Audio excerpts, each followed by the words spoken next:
Data protection and privacy teams are under more pressure than ever with new laws, AI oversight, data breaches, and the constant expectation to do more with fewer resources. That's why TrustArc built a modern privacy and data protection management platform powered by Arc Intelligence.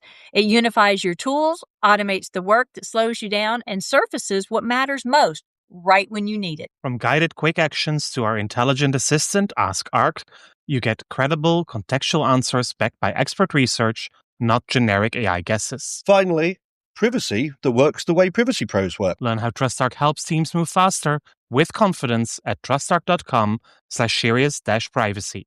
That's trustarc.com/serious-privacy.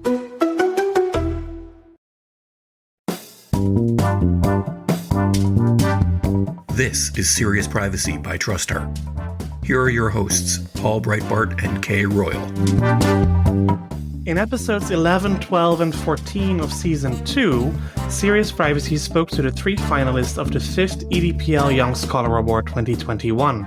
We are very happy that also this year we have one of the finalists of the award joining us to discuss his paper.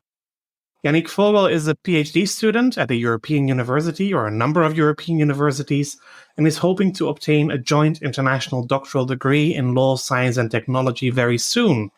His paper, titled Stretching the Limit, the Functioning of the GDPR's Notion of Consent in the Context of Data Intermediary Services, looks ahead at one of the new European laws that is entering into force shortly as part of the EU Digital Single Market, the Data Governance Act. And this law should make it easier to share personal data, especially between the public and the private sector. What it all entails and what consent's got to do with it, we'll discuss today with Yannick. My name is Paul Breitbart. And I'm Kay Royal, and welcome to Serious Privacy. I was struggling to get the unexpected question out because I had something else on my mind. So welcome, Yannick. I'm so glad that you are here with us. I'm very excited to discuss your paper, but what I had on my mind was I have an iPhone, Paul. I'm still using World Revolution is not out of business yet. I am still using my Samsung because I am a diehard Samsung, so I didn't trade it in, but I'm getting used to it. I don't know. I feel like I've switched to the dark side here. So back to the topic. Yannick, welcome. Thank you so much for joining us. Thank you so much for having me. It's a pleasure to be here, and it's great to see your faces as well. Thank you. So are you ready for the unexpected question? I mean, if it's really unexpected, I might not be completely ready. We'll see. Okay. Halloween plans. What's your costume? That's really unexpected. So I don't really celebrate Halloween, though. I don't really celebrate Halloween. Okay, we're Europeans. Halloween is an American thing. You know, as I asked that, I'm sitting here going, do Europeans really celebrate Halloween? No, not really. Not really. And supposedly we adopted this from our European ancestors as they came over. It's supposed to be some older... It's All Hallows Eve. Yeah, kind of thing. But y'all don't. I think if I would have to dress up as something really scary, I would probably dress up as a PhD thesis, because that's kind of scary by now. We're going to dig into that one later. Right. Oh my gosh, that reminds me of a costume I just saw that was a Walgreens receipt. I don't know if y'all have Walgreens over there. But Walgreens is a drugstore. A pharmacy has lots of other stuff in it. But when it prints out a receipt, it prints out all of these coupons and awards and everything. And you can literally walk out from one purchase with a 5-foot-long receipt. So there was a Halloween costume that was a Walgreens receipt. I imagine a PhD thesis would look the same way. It just trail behind you. Yeah, and it's a bit longer than 5 pages, but something like that. Something like that. All right, Paul, pick a costume. Well, if it needs to be scary, then probably I would choose Donald J. Trump. I'm not laughing. Sorry, is that too political? No, that's actually awesome. I love it. I can't say that I always dress up as something scary, but of course I do dress up. My go-to is Maleficent, but my company is having its first off-site, and it happens to be, because we're fully remote, it happens to be here in the Phoenix area, in Scottsdale, at the very beginning of November. So they're going to have a costume contest on November 1st, or a costume dress up. I feel like I need to wear Maleficent because they've heard about it for, almost a year now, but we haven't been in person. But on the other hand, when it's Halloween, I want to dress up as something different than what I cosplay on a regular basis. So I bought the new Harley Quinn Suicide Squad 2 red dress where I don't know if y'all seen it. She rips the dress. And so it's like half tattered and everything. And she goes around killing people. And when she stabs them, flowers come blooming out of them. Again, something that I have not seen, and I'm not sure whether I want to watch it. But Paul is just not as big of a geek as I am, people. Everyone on the podcast who realizes that, raise your hand. Yeah, pop culture is not my thing. You need Ralph for that, and Marie. Oh, that's true. Those are the people I could talk to. So, Yannick, this is real as it gets here. I see. Maybe me and Paul should just get more into Halloween. Yes, maybe. I support that. I mean, I did like it when I was part of the Trust Arc team and we did the annual Halloween skits. That was a lot of fun, yes. But we just don't have the tradition here. So if you are part of a broader team, a broader Halloween celebration, then sure, I want to make an effort and I'm happy to do it. But it's not something that is really living here. Okay, and of course, I'll be in the US just after Halloween, so that will be too late to properly I'm sitting here thinking that the closest Wednesdays we have are October the 26th, which I'll still be on the cruise, or November the 2nd. So I could make you dress up for November the 2nd on the podcast. As He's like, Yannick just rightfully said, the podcast is audio. That is true. So, Yannick, we're going to have to start vlogging these. Yeah, before we start creating a whole Halloween podcast right now on the spot without us being aware. And before we dig into your paper, tell us about the PhD. Let's get that out of the door, literally and figuratively speaking. Right. Yes, and I'm eager to hear about it because as we were just touching base right before we turned on the recorder, I just finished mine like less than a year ago, and I have a big feeling that it's much, much different in Europe. Well, I'm not really sure how it would differ to PhDs in the US, but my experience with it was we started in November 2019 at the University of Bologna. Okay. And we were all super excited. And there were a few rumors about a virus somewhere in the East that we weren't taking too serious. Yeah, I remember that. Yeah, it was like before season 1, episode 1 of COVID. It was still the trailer. It was kind of fun back then. And yeah, so I started at the University of Bologna with a couple of really great professors. And unfortunately, the whole thing kind of became remote.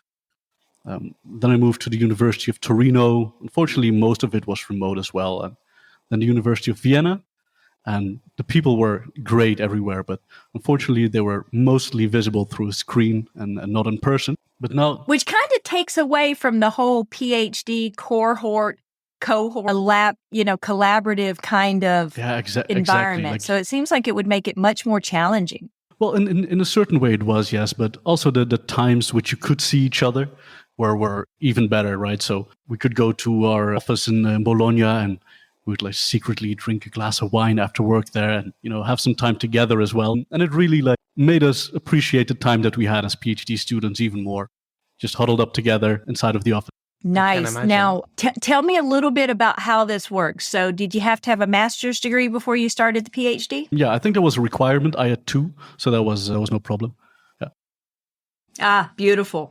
And are there classes in the PhD before you go away and you start on your dissertation? Well, we get some classes on legal English writing and more in general, some basic stuff because we're interdisciplinary.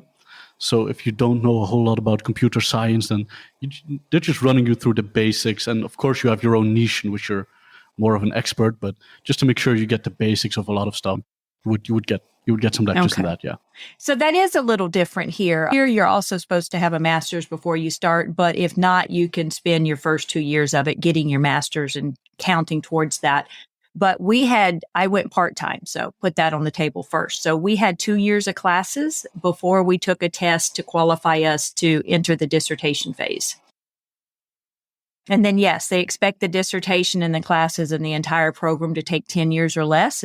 This is relatively new to the U.S. because it's kind of been that PhD students could take forever. And now they're trying to encourage them to get the heck out of class and graduate. Right. That makes sense. But 11 years, wow, that must have been such a long track. Yeah, mine was 11 years. We're not going to talk about that Wow. much.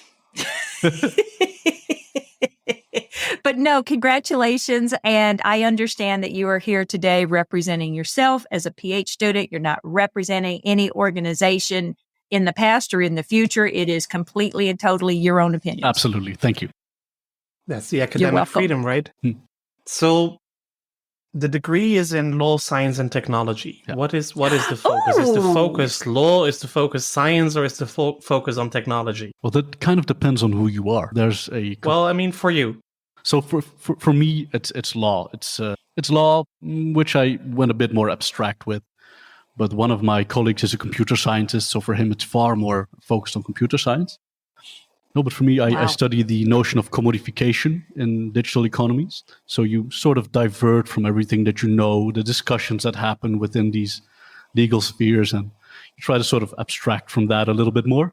So like I love it. I wouldn't say that my PhD is purely about law. It's rather not so much about law at all, but it tackles some of the issues that we deal with when it comes to data-driven economies and how to shape those economies and what to think about them. I want to come get a PhD where you did because I'm the executive director of the Center for Law, Science, and Technology. Now it's the Law, Science, and Innovation, but it was the Law, Science, and Technology. It was I'm on the executive council for the Center for Law, Science, and Innovation, but up until recently, it was the Center for Law, Science, and Technology. And so I've been working with that for a long time. So I love your PhD. Thank you. Yeah, you should come to Italy. It's great here. I can really recommend it. I think I should. I think I need to. Yeah, absolutely.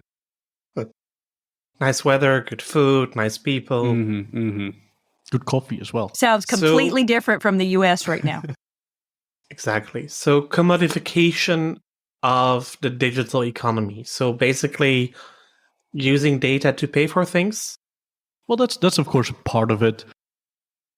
I think a lot of the focus that we have, we study data, we try to either go the way of saying that, well, data protection is a fundamental right and there's no economics involved there, or we try to sort of go down the avenue of data as property or data as an object and all of that stuff. And I try to,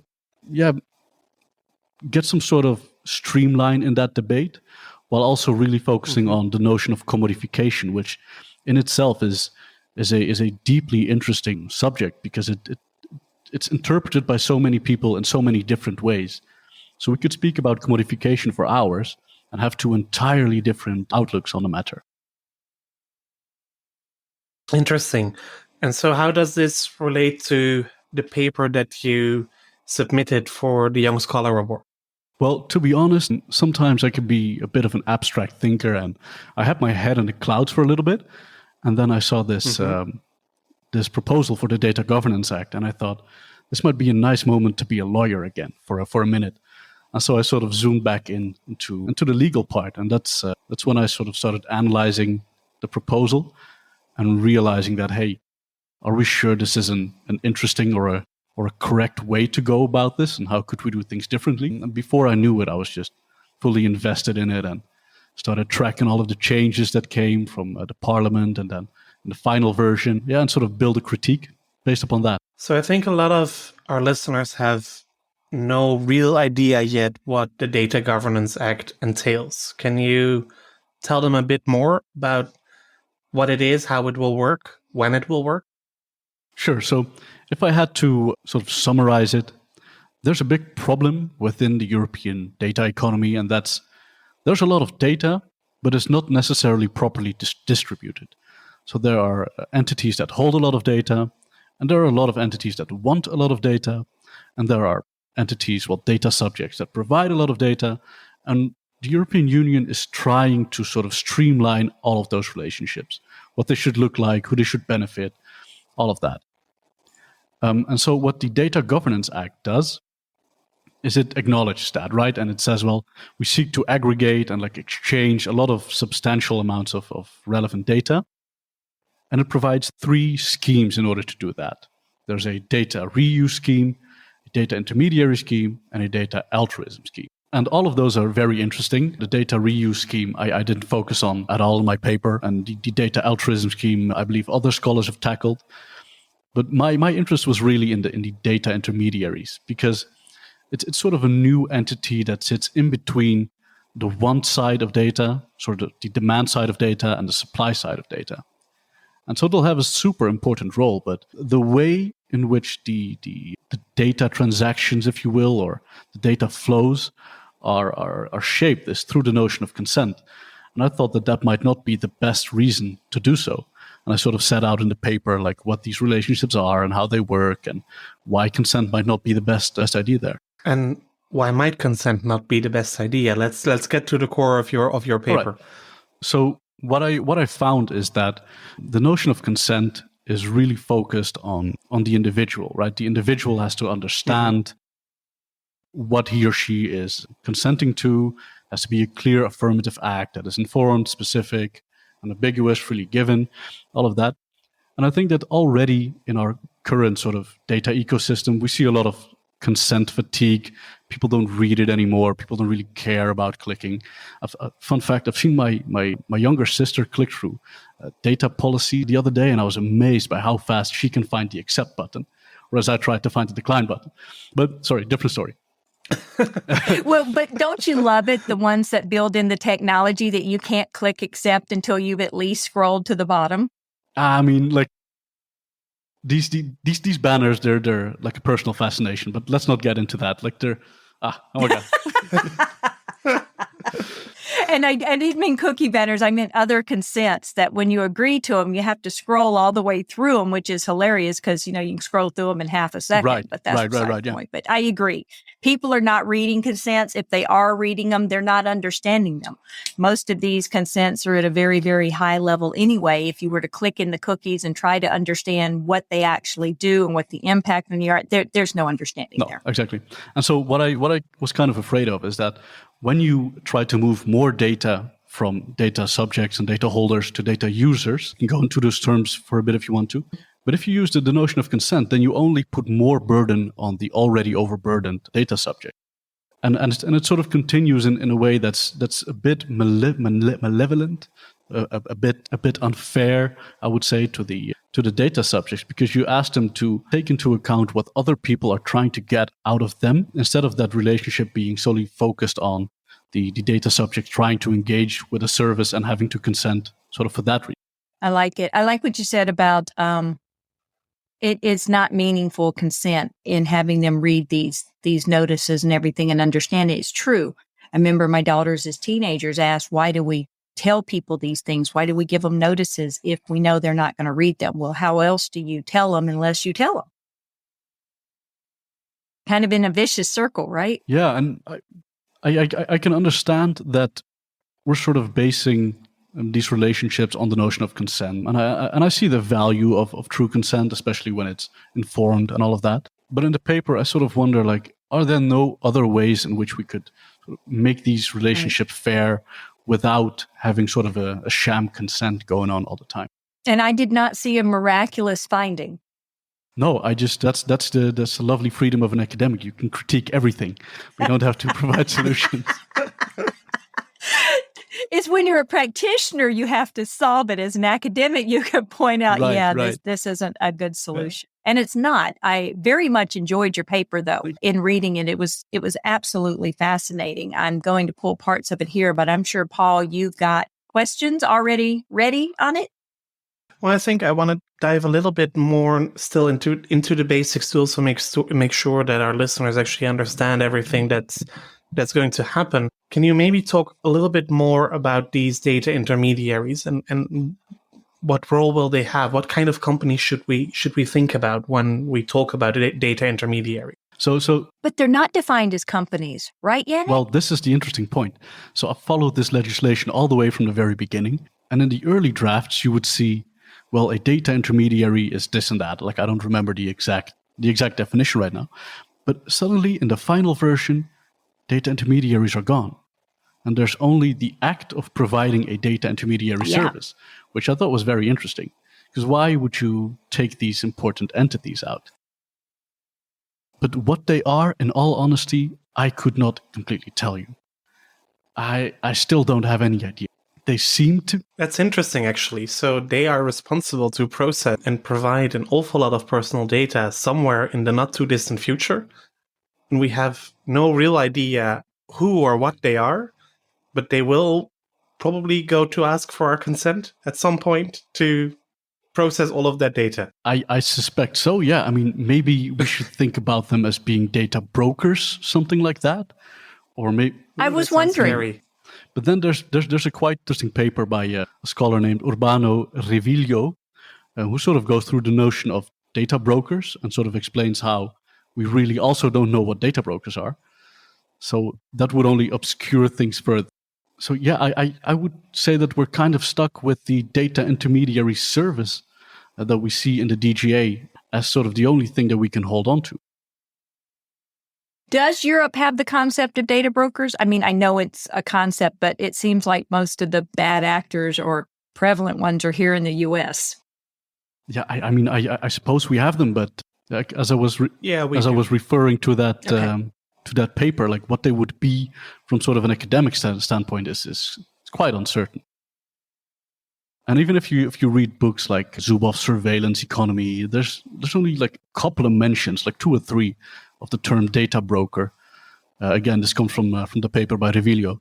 So you're kind of wondering, like, are we sure that we know everybody that's taking part in this sort of data economy? And are we sure that we're already ready to lay down like how they should function and what they should do and who should consent to what, if we're not entirely sure what their roles are or even their entities, you know? Well, I'm quite sure we don't fully understand. I think we're literally only scraping the surface, and I don't think the companies engaged in these activities are fully desiring for us to find out everything that happens. So I don't think we're in any way, shape, or matter ready to actually regulate this industry. But I mean, on the other hand, we have to start somewhere, right? Yeah, this you kind of just have to start and see how it lands and just go from there, I suppose. So maybe my critique is a bit unfair because I do appreciate the effort, right? Maybe that sounds a bit... It's not unfair at all. It is actually a fabulous paper addressing this. Not unfair at all. But yes, somehow or another, we've got to get this under control. And I don't know if that's going to be in the near future. I wouldn't bet on it. But yeah, you just probably need to start somewhere and see where it goes. Yeah, okay. I don't know. That's Well, but that's when it shakes out, right? When you actually pass a law to regulate it, that's when all the people come out screaming about what they can and can't do under the law, right? I mean, you are the practitioner, so you probably know better. Yeah, that's when people come out and scream that they can't abide by law. To be honest, I actually would like to avoid consent as much as I can for any data processing because I think, especially nowadays, it is just almost impossible for consent to be really fully informed, to be really specific in the way that people understand what they are consenting to. Right. And that's also one of your conclusions, that is where we are stretching the notion of consent already to or beyond its borders. And I think that's perfectly true, not just for the new Data Governance Act, but also already under the GDPR and the e-privacy directive still, and in the future under the e-privacy regulation. I'm wondering more and more frequently, is it still honest to rely upon consent for any data processing? Yeah, and exactly. Like if you look at the text of the DGA, the sort of data intermediary services kind of explicitly say, well, they explicitly say that they're trying to share data between an undetermined number of data subjects and data holders. If you know anything about the notion of consent, then the word undetermined stands in such a problematic tension with that, right? Because you try to have everything specific. Yeah, everything has to be specific, and it does. You know? And you point out in your paper quite well that it's related on the unambiguous indication of the wishes, freely given, informed, fully informed and specific. So you're right. Undetermined is quite opposite of what it is. But I want to go back to that notion of, is consent still valid? Not talking about valid consent, talking about, is it a valid legal basis to rely on anymore? What else would you do with an individual other than consent? I mean, how would we solve this? Oh, now I stumped y'all with an unexpected question. You did. Okay, we're going to all be academics and just say we don't have to solve it. We can just let's point out just the problems. critique We it. don't have to solve it, but I think we can do much more with real legitimate interest assessments. And yes, that is more difficult. And yes, companies will need to make an effort when they want to rely upon legitimate interest, especially for data sharing. Right. And they need to be more transparent of it, also doing it. At the same time, maybe we should also start accepting that data is not a commodity that should be used to only make money, that something as data trade might not be the best business opportunity. And of course, there are a lot of companies that need to rely on personal data for their operations to function, but that doesn't mean that personal data need to be their product which they sell to make money. I'm still wrestling with this idea of doing away with consent. I'm sorry. My practical brain can't absorb it, and maybe I'll just drop it.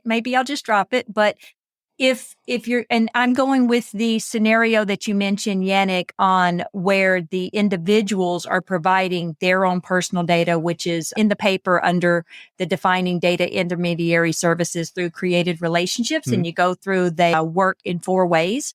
And the fourth one is that the individual data subjects provide their own personal data to the data intermediaries, which then aggregate or pool the data and provide multilateral or pool access to an undetermined number of data users, which would be multilateral relationships. But okay, if we do away with the fully informed and giving them all the information and they click, yes, I consent, don't they still, by their actions, still have to consent to giving their data to the person? No, yeah. Or is it just, I mean... No, I understand that, but you also have to sort of see that if you have an undetermined number of people that are going to be using your data, first of all, they have an undetermined number of processing activities, but also those processing activities will change constantly. Yeah. So you could make the case that every 5 minutes you would have to like renew consent because somebody in there is changing what they're doing with that data. But right. And I know now in many cases it's required to list the categories of data recipients. So you could just broadly list data brokers and suffice for what the law required rather than giving them specifics of exactly who it goes to. So I guess there's not really a practical way. And this is what you so eloquently point out with these data intermediaries. There's really no practical way of being able to work with them in a way that is meaningful for data subjects. No, and sort of the caveat here is like you could either deliver on the promise of the DGA and really make a lot of data available to industry, but that almost entirely means that you will have to compromise on what consent does and what it means to people. But if you fully live up, I think in the other 3 scenarios that you mentioned, I think they're much easier to address. Absolutely. Like that's the problem is no. It really gets problematic because of the word undetermined and the undetermined number of data users. Yeah, no, absolutely. Yeah, it really, really does, because I imagine that people are probably in their mind, probably not our listeners who are probably a little bit more sophisticated about data. But in most people, they're probably thinking, a few companies. They're probably not thinking a few thousand companies, especially if you count the second level. That was done to me before. The first level may only be 300, but the second and third level, you start getting up into the thousands. Yeah, no, consent just doesn't seem to be made to facilitate these types of relationships. That's just the end of it for me. Like, it doesn't seem like a fair way to handle the interests of data subjects when compared to the interest of these data companies. It's just not fair to place all of the burdens on the data subjects there.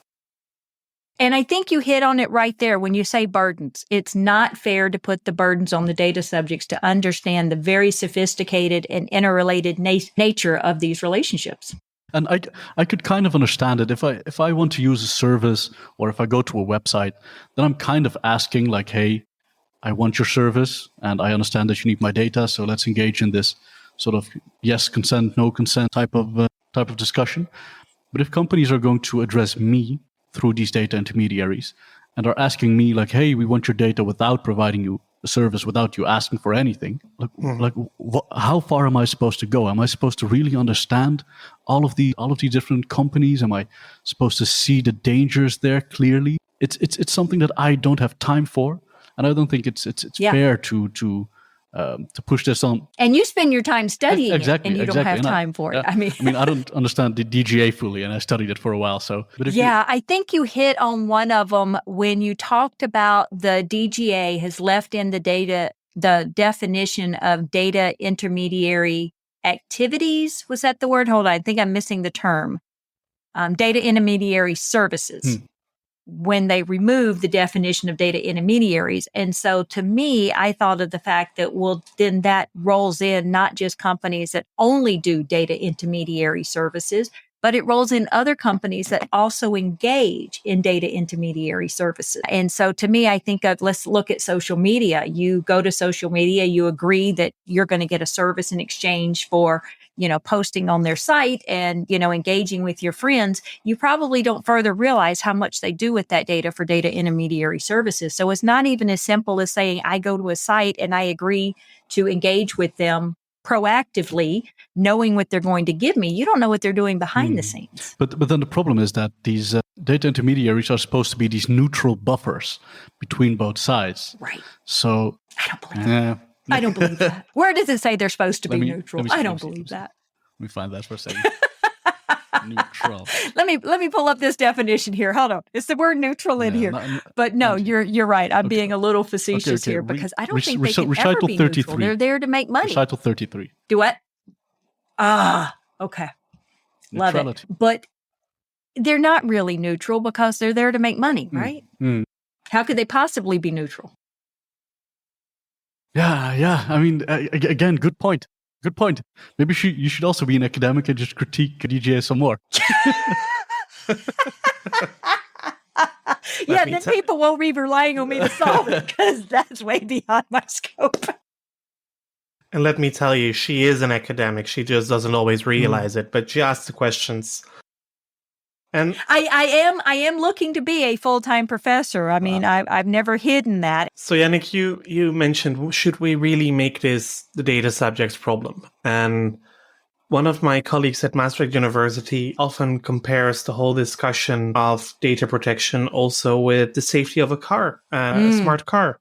A smart car is also not asking your permission before it brakes if it suspects that there might be a crash. So why would you always rely upon the data subject's consent? And shouldn't we just have a data economy where it is self-evident that personal data is well protected? And headed for a car wreck. Right. No, not headed for a car wreck. Well, I mean, if you run into a case of bad data processing, of course, it won't give you a whiplash. So not sure if the car analogy is like completely fair in that sense. But I do agree with sort of the metaphor there. We should take people's continuous attention to their data protection right a bit out of the equation and sort of create a place where that is a given and you don't have to really find out what you're getting yourself into, and sort of know that when you're going out there in cyberspace, you're kind of safe anyway. And if there's a real meaningful choice, then sure, you can put that up for people. Sounds to me like you're expecting companies to really honor individuals' rights and their fundamental right to privacy and data protection. I'm young, I still have hopes. I'm more optimistic than Paul is. He's the cynical one. Right. I'm also younger than you are, but... Okay, but I'm American, so I think that kind of balances it. Yeah, probably it does. I think that's a perfect note, actually, to end this episode on. Yannick, so thank you so much for joining us and talking about your paper. Good luck with the PhD defense. Thank you so much. Yes. I'm sure also on behalf of all our listeners, for those who want to read the paper, you can find it in issue 2 of 2022 of the European Data Protection Law Review. We'll put the link that in. The paper is open access, but there might be an open access version available somewhere or a draft version floating around the internet. Yeah, I might get this open access. I still have to talk to my university, but like at some point it might become open. So stay tuned for that. And it is a fascinating paper. Absolutely, it is. On that note, we wrap up another episode of Serious Privacy. If you like the podcast, please subscribe, like the podcast in your favorite app or on the favorite podcast platform, and do tell your friends and colleagues about us. Join the conversation on LinkedIn. You'll find us under Serious Privacy. You'll find us on Twitter at podcast privacy. You'll find Kay on Twitter as Heart of Privacy and myself as Europol B.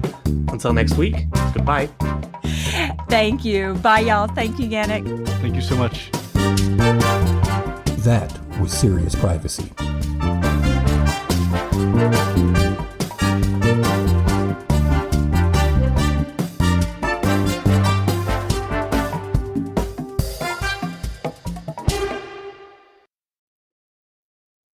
If you're a data protection or privacy professional, you already know the pressure. Non-stop regulatory change, AI oversight, internal demands, and the expectation to somehow stay ahead of it all. And the old patchwork of tools just isn't cutting it anymore. No. That's why TrustArc created a modern privacy management platform powered by Arc Intelligence. The TrustArc platform brings your workflows, evidence, research, tasks, and applications all together in one unified and intelligent workspace so you don't waste time digging, clicking, or context switching. With Ask Arc, your privacy assistant, you can ask plain language questions about laws, jurisdictions, or even your own program data, and get credible, cited answers based on NIMBY research and more than 1,000 global laws. It's explainable, transparent, and purpose-built for data protection and privacy. So if you need to add a vendor, create a cookie banner, or start an assessment, quick actions take formally complex tasks, turn them into bite-sized guided workflows to save you time. It's a platform that thinks like you, works like you, and helps you move faster with confidence, whether you're a seasoned DPO or you're just getting started. See how modern privacy gets done. Explore Arc at trustarc.com/serious-privacy. That's trustarc.com/serious-privacy.